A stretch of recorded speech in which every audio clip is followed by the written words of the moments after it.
The morning started like any other. A warm cup of coffee in my hand, quiet ripples on the lake, and the soft sound of birds waking up. But the peace shattered the moment I saw it, a bright orange notice taped to the side of my grandfather's old fishing boat. I pulled it off carefully, thinking it might be a prank. But as my eyes scanned the words, my stomach tightened. Remove your boat within 48 hours or face daily fines. The letter came from the HO, written in that smug, official tone that made it sound like they owned everything they touched. They were threatening me with fines, towing, and legal action. At first, I laughed. Then I realized they were dead serious. They thought they were dealing with some clueless neighbor. But they didn't know whose lake they were messing with. And that mistake would cost them. This lake wasn't just water to me. It was family. My grandfather had bought this land decades ago, when there was nothing here but woods and dirt roads.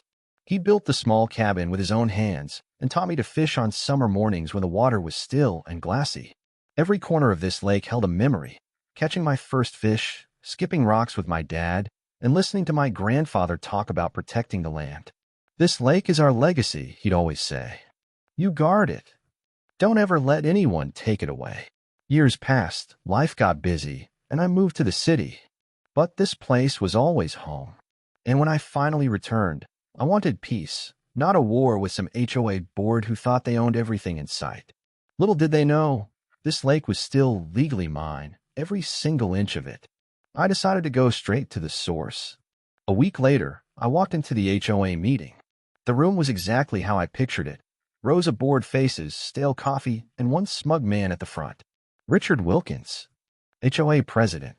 Silver hair, polished shoes, and a fake smile that never reached his eyes. He started the meeting like a dictator lecturing his people.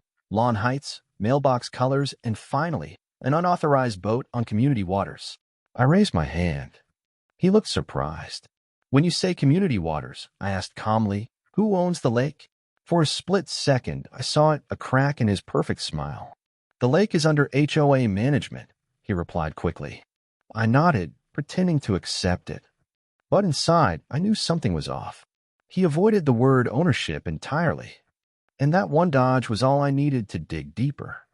That night, I called my closest neighbor, Ray. He'd lived here forever. When I told him about the notice, he just laughed and said, they tried that with me once too. Then he told me something that made my blood boil. For years, the HOA had been using my lake for their fishing club events. Big banners, boats, barbecues, all without my permission. They even hosted tournaments and bragged about exclusive lake access on their website. I pulled up the site. Sure enough, there it was, glossy photos of my lake, their fancy tints and smiling faces. They had built their little empire on land they didn't even own. That's when I called Emma, my friend, and more importantly, an environmental lawyer. I told her everything. She didn't even hesitate. This isn't just arrogance, she said. This is trespassing. Let's hit them with the truth. Emma arrived 2 days later with files and determination. She went through every deed, survey, and legal record my family had kept for years. Jake, she said, holding up the paper, this is ironclad. You don't just own the cabin, you own the lake. The HOA has zero legal claim, but that wasn't even the most shocking part. Buried in county records, Emma found an application. The HOA was pushing a luxury resort project. A golf course, some marina, condos, all planned to be built around their community lake. Except, it wasn't their lake. It was mine. They had spent years pretending to control it, slowly building a story, hoping I'd either never return or sell it cheap. But their game was over. Now it wasn't just about a boat. It was about stopping a multimillion-dollar scam. The morning of their annual fishing tournament felt like the calm before a storm. I watched from my deck as trucks and trailers rolled in one by one, crowding the shoreline. Tents went up. Banners flapped in the wind. They were preparing for their Elite Anglers Championship, like they owned the place. But this year was different. Security cameras I'd installed captured everything. Emma was at the cabin, paperwork ready. And I'd already filed for an emergency injunction. Dozens of people arrived. Club members in expensive gear laughed and cast their lines into my lake.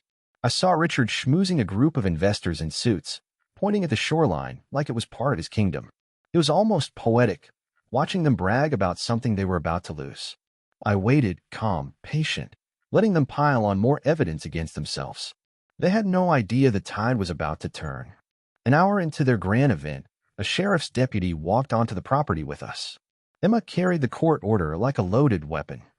The deputy called out, "Attention, everyone. This event is taking place on private property without the owner's consent. You are ordered to vacate immediately." The crowd froze. Then chaos. Club members shouted, confused. One man yelled, "We've been doing this for years." Richard's face turned red. The investors stared, realizing they'd been lied to. Emma handed him the documents. "This is private property," she said firmly. "You've been trespassing for years. And now we have a court injunction." Richard's arrogance crumbled. I saw the panic in his eyes. Slowly, people began packing up. Investors walked away in silence. Club members muttered in disbelief. The lake that had been treated like their playground was no longer theirs to touch. This wasn't just a win. It was justice. News travels fast. By the next day, the story was everywhere. The HOA had lied for years, collected fees, and planned a resort on land they didn't own. Residents turned on the board. Richard vanished, his investors cut ties, and the HOA leadership crumbled overnight. My boat was quietly returned, along with a very formal apology letter. For years, they'd acted like kings of the lake. Now they were exposed as nothing more than squatters in suits. The best part? People finally saw the truth. The lake was never theirs, and never would be. Standing on the dock at sunset, the water was calm again, mine again.